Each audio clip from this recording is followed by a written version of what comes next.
যে আমার টুনা একদম পানি টানি ছেঁকে নিছি, এই ঢেলে নিলাম বেশ খানিকটাই। এখানে হচ্ছে আলু, ছোট ছোট আলু তিনটা, খুব বড়, খুব বেশি বড় না, তিনটা আলু। এখানে পেঁয়াজ বেরেস্তা করে রাখছিলাম, পেঁয়াজ বেরেস্তা, ধনিয়া, কাঁচামরিচ অনেকটাই, লেবু। এখানে শুধুমাত্র হলুদ আর কি বলে ধনিয়ার গুঁড়া দিব। আর এখানে হচ্ছে রেড পেপার ফ্লেক্স, যেটা গার্লিক পাউডার দিব। আর এখানে অল পারপাস সিজনিং, মানে অল্প করে দিব। আর এটা তো গুঁড়ো ব্রেড ক্রাম্ব, যাই হোক। আর তো ডিম দুটা তো রাখাই, এই যে। আর এই তো ডিম দুটা, এই তো এখন স্টার্ট করব।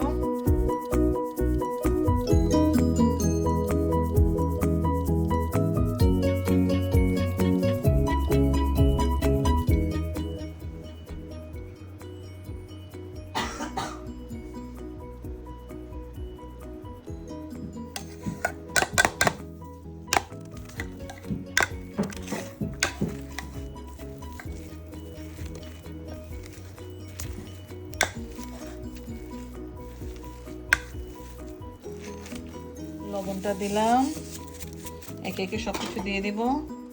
হলুদ, ধনিয়া এখানে দেব, সব কিছু ঢেলে দেব।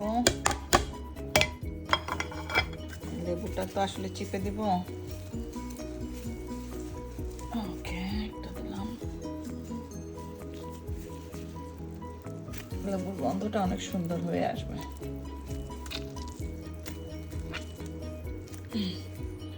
এই সব মশলা অল্প অল্প করে এখন দিব। এই যে দিয়ে দিলাম গার্লিক পাউডার, আর এখানে দিলাম ওই যে গয়া, এই পাউডারটা। এটাতে সব কিছুই থাকে, ব্ল্যাক পেপার, গার্লিক, সল্ট, সব কিছুই থাকে। এই জন্য আমার বেশ ভালো লাগে, আমি দেই তো প্রায় সময় দেই, আমার অনেক ভালো লাগে। এখন মাখিয়ে নিব সুন্দরভাবে।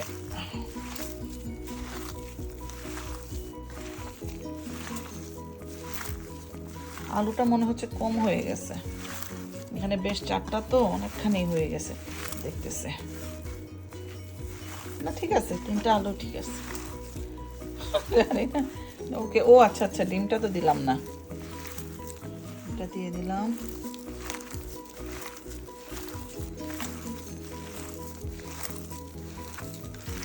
ডিমটা দেওয়ার আগে আমি একটু মুখে দিয়ে দেখছি, অনেক মজা লাগতেছে, অনেক মজা হয়েছে মাখানোটা, মানে সব কিছুর মিশ্রণটা অনেক ভালো হয়েছে।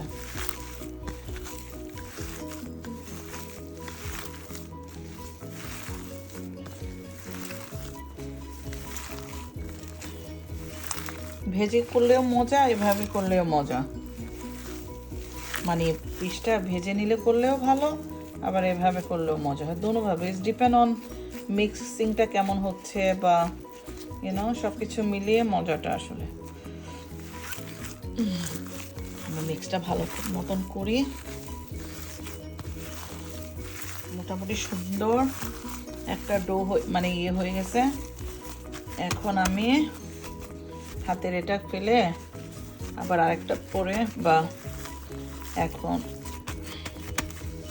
ব্রেড ক্রাম্ব এগুলা ইয়ে করে রেডি করে এগুলা কাবাব শেপ দিতে লেগে যাবো। সব একদম পারফেক্ট হয়েছে, একদম পারফেক্ট। আমার আলুটাও ঠিক আছে, ছোট ছোট আলু তিনটা, খারাপ হয়নি। আর বেশি হলেও হয়তো, আবার এখনো যতটুকুন হয়েছে ওইটুকুই না। Enough enough enough. এই তো বিউটিফুল। এই যে আমি বানিয়ে নিচ্ছি, এখানে রাখলাম কয়েকটা। এই তো টিভি দেখতেছি আর এগুলো বানাচ্ছি। এই তো আমি আমার সবগুলো ডান, এই মাত্র শেষ করলাম। এই যে 1 2 3 4 5 6, কি সুন্দর একটা মজার জিনিস হলো। আমি যখন এক লাইনে 4টা রাখছি, আমি মনে মনে ভাবতেছিলাম যে সবগুলাই যাতে, মানে পুরোটাই যাতে এরকম 4টা 4টা হয়, মানে মিসিং যাতে না হয়। কি সুন্দর এই কয়েকটা, মানে একদম ভরপুর হয়ে গেছে, একদম এক ট্রে। 4টা দিয়ে কয়টা হইলো, 1 2 3 4 5 6 4 4 24। এই যে কি সুন্দর, অনেক সুন্দর। প্রথমে ভাবছিলাম ব্রেডিং করব, এখন আমি এভাবেই ফ্রোজেন করে ফেলবো। পরে যদি দেখি ভাজার সময় যদি কোনো সমস্যা হয়, আমার মনে হচ্ছে এভাবেই ভাজা যাবে, সুন্দর মতো হয়ে যাবে। আর ইয়ে করতে হবে না, কি বলে ব্রেডিং করে আবার ডিমে চাপানো ওইটা এখন ইচ্ছাও করতেছে না সত্যি কথা। এভাবেই আমি ভাবতেছি রেখে দেবো, ফ্রোজেন করে ফেলবো। যদি দেখি ভাজার সময় ভেঙে টেঙে যাচ্ছে বা কিছু হচ্ছে তখন ইয়ে করব, কি বলে ডিমে ইয়ে করব। এই তো যাই হোক, মাশাআল্লাহ অনেক সুন্দর মতোই হয়েছে। এখন ফ্রোজেন করে ফেলবো। এই তো নাইস।